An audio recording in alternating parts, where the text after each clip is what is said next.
Welcome back. Today we're going to be talking about painting in a somewhat more sophisticated manner. I understand that for many, this is a hobby of personal pleasure where they have no desire to improve. I envy this mentality, as it must be very liberating. Couldn't be me. The circle of samsara is sort of my stomping grounds. I suspect that for many others, that they want to improve as well, considering that you're watching this right now. Good on you. Painting with a system like heavy metal, with specific methodologies and tools, can get you started. It's easy and gets good results. Furthermore, the artisanal emphasis on cleanliness and paint handling is the first thing a beginner should concern themselves with. I could think of worse ways to start. Beginners benefit from a limited tool set and the constraints on what is possible to achieve. Anybody can grasp 3 steps. Hell, if you apply yourself enough, you could even win golden demons with it. But such a system will inevitably constrain you. When you have a narrow set of techniques, the ways in which you can improve are also narrow. A wider set of theories and skills grants a wider range of possibilities, and thus, methods to improve with. A truncated system like heavy metal can tell you what to do and how to do it, but very rarely why.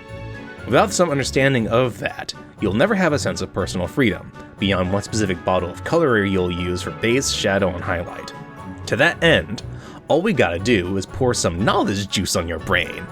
Oh, come on, think.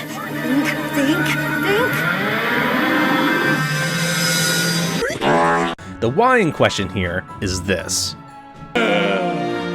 Yeah, that's one fine-looking barbecue pit. Why doesn't mine look like that? Why must life be so hard? Well, there are many potential answers to that. I could brush this question off and say, she practiced a lot, or her work has more contrast. But I'm trying to make some currency here, so I'll extrapolate a little on the answer. As an aside, please subscribe, I could use any help I could get. Art has 3 basic components of expression: the form, the tone, and the color. The way you manipulate and alter these ideas is what creates that cool factor of art. These aren't rules per se, more guidelines that lead to good work. These are called art fundamentals, the base skills in manipulating those components. There are many of them, but I'm going to cover the most important ones towards modeling, at least as I see it. Form. After learning to control the materials, the largest issue new beginners face is flat painting. Each part will be one flat color without any sort of change. The uses of washes and edge highlights grants a little visual variety on top of this flat coloring. But let's be real here. That doesn't explain paintings like this, or this. This is all due to the expression of form. Perhaps the most important component of art, form is the perceived shape and volume of things, the sense of mass, protrusion, and recession. When a person draws, they are expressing form on a flat, planar surface in much the same way a sculptor does, but in 2 dimensions rather than 3. You could describe good drawing as 2-dimensional sculpting. To that end, when it comes to painting a sculpture, we need to express form within a 3-dimensional mindset. That means giving the volumes of the sculpture interaction with a light source. In real life, light interacts with volumes all the time. Shine a light on anything around you and you will see it gains a light side and a shadow side. It is this interaction with light that is missing with your work. Since we're seeing this type of interaction all the time, its implementation into your work will greatly increase its depth.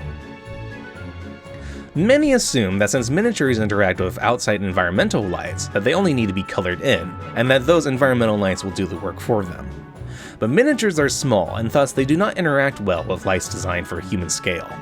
You would need lights specifically designed to work with those tiny scales, like those in a claymation production. However, as painters, we can imagine lights interacting with our sculptures in-universe and paint the effects in like a normal painting. One of the most important concepts involving volumes is being able to extrapolate complex masses into simple forms, of which 4 exist: the sphere, the cone, the cylinder, and the plane. I'd say cube, but those are just 6 planes in a trench coat. A human form could be hard to see the basic shapes of, but a space marine is stupid easy. They're nothing more than basic volumes. Thus, I find that they are very useful for learning purposes. Of course, volumes do not exist in a vacuum. They need a light source for their mass to react to. That leads us to the field of color and light. One of the more pertinent skills of us as modelers Color and light is integral to painting. In the past, color and light were considered as two separate fundamentals, but today we know that they are actually very connected, hence the ampersand here. How does light change the color of objects? What is color to begin with? Furthermore, as we are not digital artists, the study of color extends also to that of our materials. Why is it that painting yellow over black results in our work looking like ass? Which block light and which allow it to pass through? These are all pertinent questions to a modern painter. The study of color and light is not only practically useful in art, but emotionally as well. Strong use of light is a timeless and consistently enjoyed component of style, one with a huge degree of possibility. Colors come into the fold as an emotional tool, one that transmits ideas of the subject matter instinctually. Of course, the study of light isn't complete without the study of how it interacts with various surfaces. A piece of wood and a chrome ball do not look the same when light is shined upon them. That's because they are different structures. The concept of structures is one that involves the material of the things we paint. Textures and patterns are all structures. The glamorous non-metallic metal is one of the better known structures.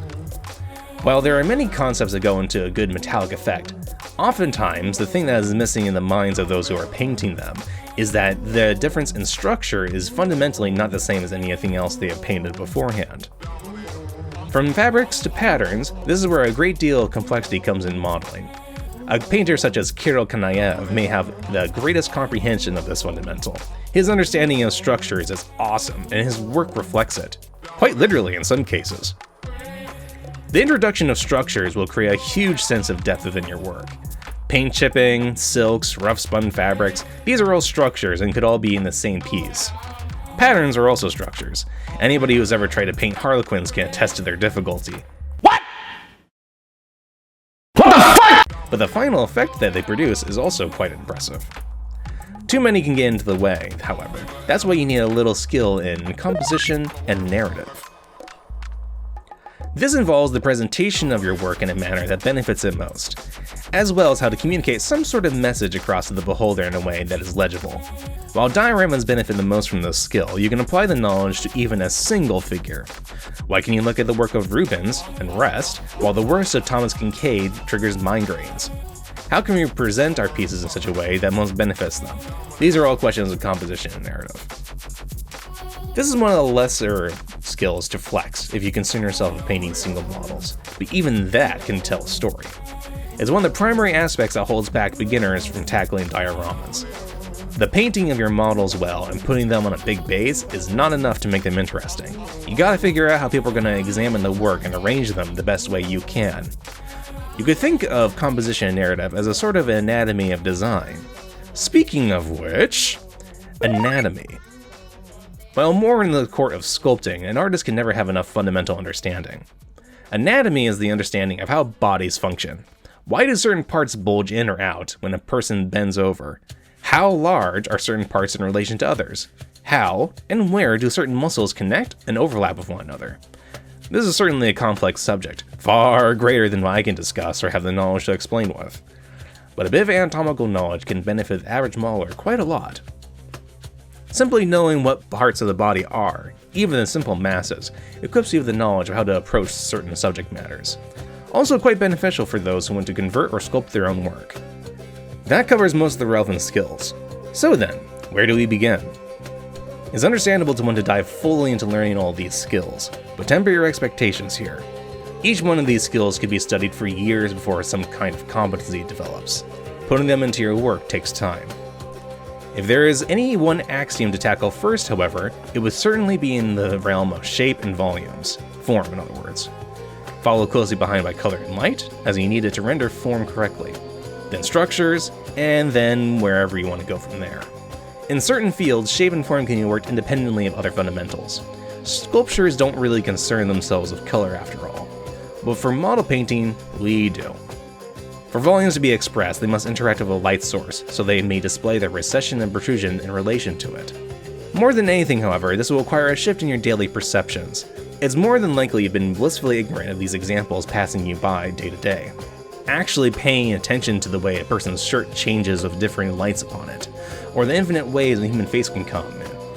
Changing your perception to see the world not as you believe it to be, but for what it is. If you wish to understand how to do this, then I highly suggest you subscribe, like, and comment, as to remind yourself to catch me speaking on these subjects in the future. For this is a very important idea to explain and understand if you wish to become a better artist. Take care, and have a good one.